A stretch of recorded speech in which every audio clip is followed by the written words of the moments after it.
Hi, it's Brad. Well, I'm currently on a cross country from Florida to California, so had some idle time here as I trek across New Mexico, and I thought that I would put together this kind of everything you need to know about Starlink in a light GA airplane.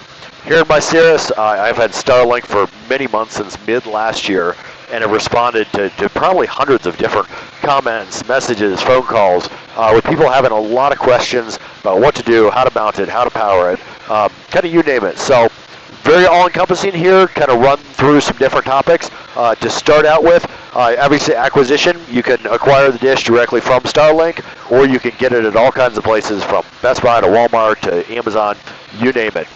When you get your dish, you're going to want to set it up on something called local priority.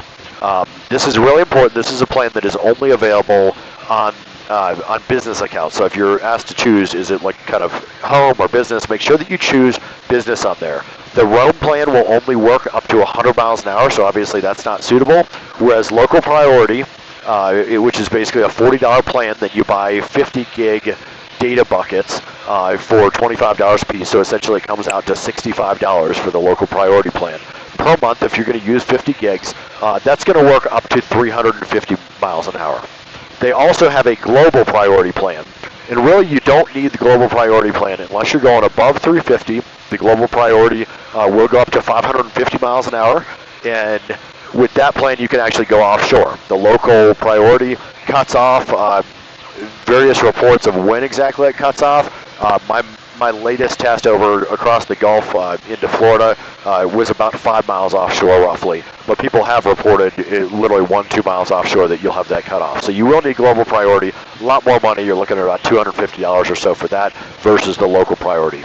If you make a mistake and you sign up for roam first and then change to local priority, you actually are going to need to reach out to Starlink. Sometimes it's very hit or miss whether or not they will actually switch you over to local priority right away, or if you need to wait till your next billing cycle. So in that case, you may even just want to use a different email address and sign up again, do a business account, do local priority from the get-go. When we look at the mounting options of this, there's a couple different mounting options. The one is affectionately named the Brad Kit. It was based upon my original design. So folks on Cobra kind of named it as that, even though this is not something that I was so egotistical to do myself and call it the Brad Kit, but they certainly did. So it's basically a PVC design. Goes in the back window, keeps it clear of the window, completely removable. You can actually remove it in under 15 seconds without the use of tools, so meets all the definitions of temporary, non-permanent, removable. So that's the Brad Kit.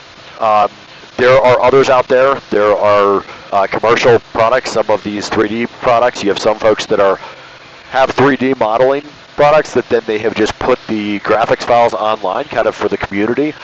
There's other people, and no disrespect to the folks that are actually selling kits that do this. I understand the entrepreneurial spirit. I'm not going to go through those because, quite frankly, I do all of this stuff really out of the goodness of my heart, trying to help other people, not to financially gain. So I'm not going to list those specifically. You can search for them if you'd like to find some of those options. I am really adamant about not using suction cups on the back window. When you get to altitude, suction cups have a propensity to actually come loose. I've seen some of these solutions. They come loose in the back. They, in the event of a negative situation in terms of a runway overrun or turbulence type of event, they can be projectiles, which obviously is not what you want either in there. Just don't feel that they're secure at all. The engineering, if you're using it on something like a back window of a Cirrus, it is not designed to hold that weight at all. That can actually end up debonding in the back window of the Cirrus, and of course, if it debonds back there, you're looking at water coming in, water egress. Of course, the chutes back there. It could turn into a really messy, really expensive situation, aside from kind of the safety hazards. So certainly find one of the other mounts. Do something that is more robust, where obviously it doesn't need to be permanent, especially in terms of the FAA regulation-wise. You do want this to be a kind of portable type of solution, but it also needs to be properly held into place where it's not going to just fly around on you. Okay, well now let's talk about powering the Starlink. In my case, I use an Anker Solix C300 DC. unit. The DC part is important. There's a unit that doesn't have the DC, and that actually has an AC port on it. The DC unit is actually about 4 pounds, so it's nice, lightweight, has a nice little carry handle on it. Will power the Starlink for about 16 hours. As I mentioned, I'm going from Florida to California right now. Pretty aggressive trip. I still have about 40% of my battery left, and I'm literally in New Mexico right now. So I seriously doubt that most people are going to ever run out of power with that on really even the longest of your cross-country trips. So love this Anker. Works really well, charges well, very lightweight, 4 pounds. This is a unit that has the LiFePO4 chemistry, which is of course much better in terms of the safetiness compared to a lithium-ion battery. Now, admittedly, in the past, I used to use the Anker 737s, which were kind of like small candy bar style things. And while they were nice that they were smaller and they were lightweight, I didn't like that they only lasted 3.5 hours. Frankly, I got tired of charging them. And I didn't love the fact that they were lithium-ion batteries either, and used them just kind of to, because I wanted to get up and going, and that's what was available at the time. But certainly recommend a portable solution. There's also Eco River, EcoFlow, and the types of batteries. The Jackeries, some of the Jackeries work, some of the Jackeries people have had issues with. It's kind of a mixed bag there as to what works and what doesn't. But I know that this Anker stuff does work. It works really, really well. In terms of cabling, you need to get a USB-C to USB-C cable. That cable needs to be rated for at least 100 watts, which is very, very important. I use a 15-foot cable. Basically runs from the unit here. I have the Solix actually kind of tethered down here behind my seat to the cup holder. And I run the wire up around, basically around the paneling and back to the Starlink dish. So the 15-foot does the trick with that. You're going to need a 20-volt USB-C to DC adapter. And that's really, really, really important, because when you go to Amazon, for instance, it's going to default to the 12-volt USB-C to DC adapter, but you need the 20-volt or it's just not going to work for you. So pay attention to that part. Plenty of people have had these third-party cables that are all in one, and they say, Brad, why are you using 2 different cables and adapters? Just buy this one. I saw it online. It's advertised that it works for Starlink. You know, I have had such hit or miss luck with those things, with so many people that have reached out to me and jumped up and down and said, hey, I got the cable, I got the thing, I got this, you told me all this would work, and it doesn't work. And then I find out that they actually got one of these third-party cables that is just they just don't work. They work fine with outlets. They work fine on some power banks, not on other power banks. The only one that I've actually found that works consistently well among power banks, it's an all-in-one, is the one directly from Starlink. That's very, very well made. I own one. I have one. I don't use it here just because I wired it up the other way already. But I do have one in kind of my Go kit on this. Problem with those is I've heard of those shipping in 1 day or in several weeks. Mine took about, I don't know, 5-6 weeks to get that cable. And I know most people aren't going to watch a video like this and want to wait 5 or 6 weeks to get their cable. So just go with that other combo. Get the 100-watt USB-C to USB-C, get the 20-volt adapter, and you're good to go. Don't use, if you use a battery pack, don't use the built-in, like the Starlink cable that comes with it. That 50-foot one, don't use that cable at all that comes with it. That's really meant for an AC outlet. You're going to have too much drop-off. It's not going to, no matter what power bank you use, it's not going to work for you. And if you do have a power bank that has an AC port, try to use a USB-C instead. The conversion that you're doing to convert between that, from going from your power bank to your AC jack and your AC line, then basically switching that over, it's a waste. And maybe it's 5%, maybe it's 7%. Don't waste your battery that way. So just use that USB-C. Other option, you can have 2 different options on this. One is get a standard lighter jack installed. This is what a lot of people are doing. They're getting a fuse on their circuit breaker. Lonestar makes one, 28 volts. Price range to get that done, I'm seeing people with bills anywhere from $500 to $3,000. A lot of it depends on locale, because it's really, the cost of the part's not the big thing. It's really about the labor to put in that part that is really the more expensive thing.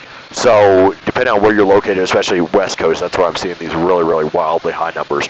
So get a lighter jack installed if you want that constant power on there. If you're flying something like a Cirrus, and you say, hey, I have a lighter jack in here already. The lighter jack that's in your Cirrus is only basically 3 amps. at 12 volts. It's 36 watts, which is just not enough. You need to get more like about 60 watts roughly, just for the startup of the Starlink. So your built-in one, doesn't matter what kind of, if you go buy an adapter on Amazon and it says, hey, turns your lighter jack into a 100-watt port or whatever, it can't make power out of nothing. It doesn't have enough power. It doesn't have more than 36 watts of juice, which is just not enough to get these dishes going. You also may have a newer Cirrus that you say, hey, I've got these high-powered, the Mid-Continent, like the True Blue, these high-powered USB-C outlets. This has plenty of power. Well, that is technically true. It does have plenty of power, but there is a quirk in the hardware, the firmware, in the USB-C ports that are delivered on these new airplanes, or even bought from Mid-Continent, where they will cause the Starlink to reboot. This is to kind of a low power mode type of thing that's in there. Good news is they have fixed that issue internally, so with Mid-Continent, if you order one of the newer units, you can just have a USB-C port installed. And I think that's, quite frankly, exactly what I'm going to do, is have one of those things put in, where it's that 2.0 version. But there's still plenty of inventory out there. The people are just, if you blindly just order one, you may get the new version, you may get the old version. I would hate to hear from people, I've heard from 2 people already, who paid to have things installed. They were out $1,000, $1,500, and it was not the new version. So be very, very careful with that as well. Okay, well now the first time that you turn on the Starlink, that's where you actually are going to use that long power cord that came with it and that AC adapter, the only time that you're ever going to really use that. Find a place at home, turn the dish kind of northeast, in just a rough estimation, plug it into the wall, set up your Wi-Fi, allow it to do all of its updates and reboots and all that sort of thing, where you're not really messing with it in the plane. Just so much easier. Starlink dish kind of likes that versus being on power banks. We've had some people where just the power draw on the power bank when it was doing all that initial setup stuff was a little bit quirky. So make your life easy. Do it on AC power kind of to begin with. And just, again, that general north-northeast alignment. Once that stuff's done, because I have had questions on alignment, like, hey, you're supposed to be this north-northeast. How does this work in a plane? Well, I have flown north, south, east, west. It really doesn't matter. Your alignment here in North America is irrelevant because the coverage has just gotten so good. That wasn't the case, honestly, 6 months ago, a year ago, but now certainly is. Down in places like the Bahamas, a little bit more hit or miss, where if your dish is aimed kind of southbound, you may have a couple more dropouts than if it was northbound. Still not terrible. I've flown throughout the Bahamas with the Starlink dish, and has worked really well for me. But you will have a couple dropouts here and there, and that may be 15 seconds every whatever, 5 minutes. Like it's really not that big of a deal for routine like airborne usage and most things you're going to be doing. In terms of pausing service, people ask you about this. I think it was more relevant when Starlink was $250 a month. Now it's only $65 a month, so almost who cares? Just not worth really pausing it, messing with that. It's not really a true pause anyway. The pause, essentially it's going to pause at the end of the service that you've paid for already, and then it's going to stay paused, but then when you restart it, it's going to get prorated. So if you pause it and it's like a 3-week period of time, whatever, you may literally only like save $15, whatever, $20, like for a week of time, just the way that it works. Really, the only time you'd want to pause if you have some major maintenance event, getting a paint job, getting a new engine, something like that. Then you would pause. Other than that, you don't really need to. One big thing: have your passengers yourself turn on low data mode on phones. Can't stress this enough. I've gotten more calls from people said, "Hey, I just took a flight and I burned through all 50 gigs. This is crazy." And I think to myself, geez, and I don't stream or anything. Like, I don't do videos, streaming, movies, whatever. I'm flying the airplane. But I think to myself, okay, how did you do this? And you burned through 50 gigs in a matter of hours, and meanwhile, I'll fly all month long, and I'll put whatever, 40 hours on an airplane, and I'll burn through 35 gigs, 40 gigs at the very high end. And what it turns out it is, the vast majority of the time, is iCloud photo sync. In all of these iCloud sync types of functionality things. When people have those happening in the background, especially with Apple devices, obviously with iCloud, that is an Apple thing, that's what drains your data so quick. And meanwhile, you and your passengers are taking pictures, you're taking videos and all that, and all this stuff is syncing to your iCloud, just killing your Starlink data. Low data mode is kind of the secret little switch to that. You can set it by the Wi-Fi network, so it's not like something you're having to turn on and off every single time. You just set, in my case, I got like my Brad Air, my Starlink Wi-Fi network, and on that network itself, you can just set it to low data mode. And every time you, your passengers, whatever, get in, you're on this low data mode setting. One other kind of thing that I did, and I'm going to kind of cover part of this, just because it has my password and everything else. I have a little card that actually has a QR code on here that is for my passengers to scan, and that joins my Wi-Fi network. And also on the bottom here, I even have a note on here that says, "Hey, make sure that you do the low data mode on this thing." And it's kind of a reminder for them. It's a reminder for me. To tell them, hey, check their phones, make sure that it's all good. So just one of the big things, don't want you to run through all that data. You know what, if things go sour on this, it's $25 for another 50 gigs, thanks to the great new pricing plans. So not the end of the world. Just turn it off then in the future. Very last thing on this, big disclaimer, first and foremost, fly the airplane. Always be flying the airplane.